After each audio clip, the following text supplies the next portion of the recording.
Italy एवं Germany वर्तमान में किस महादेश के अंतर्गत आते हैं?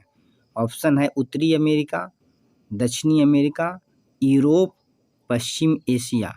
तो बताइए इसका सही आंसर जो है क्या होगा? इसका सही आंसर क्या होगा? यूरोप। इटली और जर्मनी जो है यूरोप के अंतर्गत आते हैं। किसके अंतर्गत आते हैं? यूरोप के अंतर्गत। इटली और जर्मनी यही है ना। इसका सही आंसर क्या होगा? यूरोप होगा। यूरोप। इटली और जर्मनी अभी जो है वर्तमान में यूरोप महादेश के अंतर्गत आते हैं। चलिए क्वेश्चन नंबर 2, फ्रांस में किस वंश की स्थापना वियना कांग्रेस के द्वारा की गई थी? ऑप्शन है हैब्सबर्ग, आर्लियाबर्ग, बुर्बो वंश, जारशाही। तो इसका सही आंसर होगा बुर्बो डायनेस्टी और बुर्बो वंश होगा। अगला क्वेश्चन हम चलेंगे। मेजनी का संबंध किस संगठन से था? लाल सेना से, कार्बिनरी से, फ्लिक हेटारिया से, डाइट से। इसका सही आंसर क्या होगा? कार्बोनरी। तो सही आंसर इसका होगा कार्बोनरी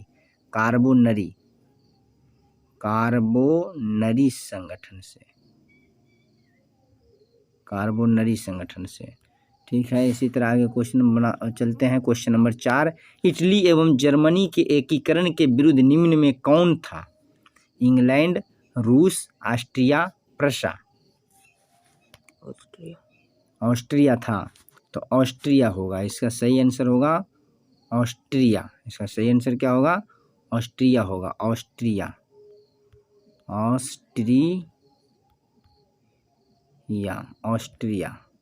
है ना। चलो अगला क्वेश्चन हम चलेंगे। काउंट कबूर के विक्टर इमैनुअल ने किस पद पर नियुक्त किया था?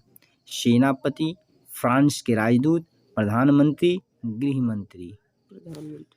इसका आंसर क्या होगा? प्रधानमंत्री होगा। आंसर होगा प्रधानमंत्री। यानी चलो अब इसी तरह हम आगे बढ़ते हैं अगला क्वेश्चन में। गैरीबाल्डी पेशे से क्या था? ऑप्शन है सिपाही, किसान, फार्मर, जमींदार, नाविक। तो इसका आंसर सही आंसर होगा नाविक होगा। सही आंसर क्या होगा? नाविक था। पेशे से हुआ नाविक था। गैरीबाल्डी नाविक यानी नाव चलाने का काम करता था। अब आगे चलते हैं। जर्मन राइन राज्य का निर्माण किसने किया था? लुई 18वां ने, नेपोलियन बोनापार्ट ने, नेपोलियन तृतीय ने, बिस्मार्क ने। तो इसका होगा नेपोलियन बोनापार्ट। इसका सही आंसर होगा नेपोलियन बोनापार्ट। चलो इसी तरह हम चलेंगे। क्वेश्चन नंबर, जालबेरिन एक संस्था थी क्रांतिकारियों की, व्यापारियों की, विद्वानों की, पादरी एवं सामंतों की। जालबेरिन व्यापारियों की। किसकी थी? व्यापारियों की। अगला क्वेश्चन हम चलेंगे। रक्त एवं लौह की नीति का अवलंबन किसने किया था? रक्त एवं लौह की नीति का अवलंबन किसने किया था? मेजनी ने, हिटलर ने, बिस्मार्क ने, विलियम ने। रक्त एवं लौह की नीति का अवलंबन जो है बिस्मार्क ने किया था। रक्त एवं लौह। और रक्त एवं लौह नीति क्या था जी? रक्त एवं लौह नीति। रक्त एवं लौह या नीति क्या था? रक्त एवं लौह नीति का मतलब क्या? तो कहता है रक्त एवं लौह नीति जो था वो था, रक्त एवं लौह की नीति था कि सेना के द्वारा यानी सेना की शक्ति के द्वारा जर्मनी का एकीकरण करना। सेना की शक्ति द्वारा जर्मनी का एकीकरण। किसका एकीकरण? जर्मनी का एकीकरण। जर्मनी का क्या था? एकीकरण था। एकीकरण करना था जर्मनी का एकीकरण।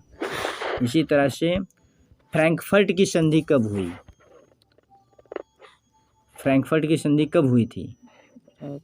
फ्रैंकफर्ट की संधि हुई थी 1871 में। 1871 में। इसलिए इसका सही आंसर होगा 1871।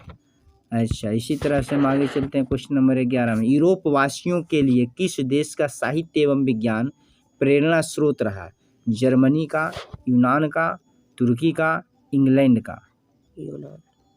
तो इसका सही आंसर यूनान ही होगा, यूनान में ही होगा, सही आंसर होगा यूनान का। यूनान का जो साहित्य था वह जर्मनी अति यूरोप वासियों के लिए क्या था, प्रेरणा स्रोत था। 1829 की एड्रियानोपुल की संधि किस देश के साथ हुई? तुर्की के साथ, यूनान के साथ, ब्रिटेन के साथ, पोलैंड के साथ। बताइए इसका सही आंसर क्या होगा? तुर्की के साथ। तुर्की जिसको नाम अब हो गया तुर्की है, पहले तुर्की कहा जाता था, अब इसका नाम हो गया तुर्की है। इसका नाम क्या हो गया? तुर्की हो गया नाम, तुर्की। अब इसका नाम तुर्की कहलाता है, यानी तुर्की। हिंदी अंग्रेजी में लिखेंगे तुर KE तुर्की। इसका नाम चेंज हो गया, तुर्की का तुर्की नाम हो गया। ठीक है, आगे चलेंगे। यूरोप का मरीज किसे कहा जाता था? तुर्की को, इटली को, इंग्लैंड को, फ्रांस को। तो तुर्की को यानी तुर्की को। अभी जो अभी है इसका नाम चेंज हो गया तो तुर्की ही होगा, है ना। तुर्की को कहा जाता है। ठीक है, आगे चलते हैं। मेटरनिक कौन था? ऑस्ट्रिया का चांसलर था कि फ्रांस का सम्राट था कि रूस का जार था कि प्रसा का चांसलर था? मेटरनिक जो था ऑस्ट्रिया का चांसलर था। ऑस्ट्रिया का चांसलर था। चांसलर का मतलब होता है प्रधानमंत्री। चांसलर का मतलब होता है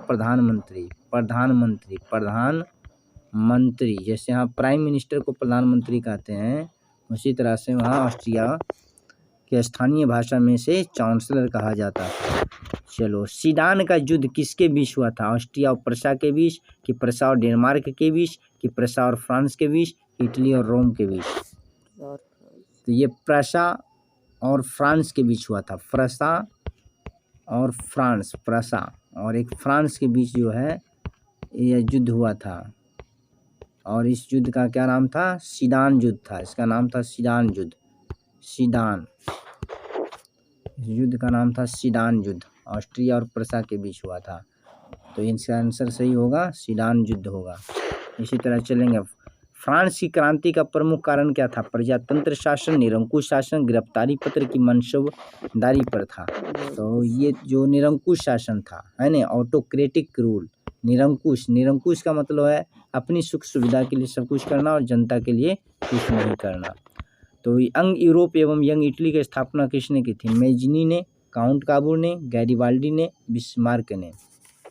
यंग इटली एवं यंग यूरोप किसने किया था? तो यंग इटली एवं यंग यूरोप की संस्था जो था, इसका स्थापना किया था मेजिनी ने किया था। इसलिए सही आंसर क्या होगा? मेजिनी होगा। क्या होगा? मेजिनी। लाल कुर्ती का गठन किसने किया था? काबूल ने, मेजिनी ने, बिस्मार्क ने कि गैरिबाल्डी ने? लाल कुर्ती का मतलब लाल शर्ट, इसको रेड शर्ट भी बोलते थे, है ना, रेड शर्ट वाला। सभी इसके सेना में कौन कौन थे, यानी इसके जो भी पार्टी में थे सभी रेड शर्ट पहना करते थे, रेड शर्ट पहनते थे। रेड शर्ट, कौन शर्ट पहनते थे? Red shirt. इसलिए इसे लाल कुर्ती वाला कहा जाता था, यानी गैरिबाल्डी को लाल कुर्ती वाला कहा जाता था। अच्छा, वियना सम्मेलन कब हुआ था? वियना सम्मेलन 1815 में हुआ था या कि 1820 में हुआ था, 1848 में हुआ था? कब हुआ था? 1815। तो हुआ था, यह सम्मेलन हुआ था 1815 ईस्वी में हुआ था। कब हुआ था? 1815 ईस्वी में वियना सम्मेलन हुआ था। कौन सम्मेलन? वियना सम्मेलन। चलो, 1815 में। उसी तरह चलेंगे। बिस्मार्क क्या था? कवि था, नाटककार था, राजनीतिक था कि कूटनीतिक था? बिस्मार्क क्या था? कूटनीतिक था। यानी कूटनी के जैसा काम करता था, कूटनीतिज्ञ। तो बिस्मार्क कूटनीतिज्ञ था। इसी तरह हंगरी की राजधानी कहाँ थी? बुडापेस्ट। हंगरी की राजधानी बुडापेस्ट थी।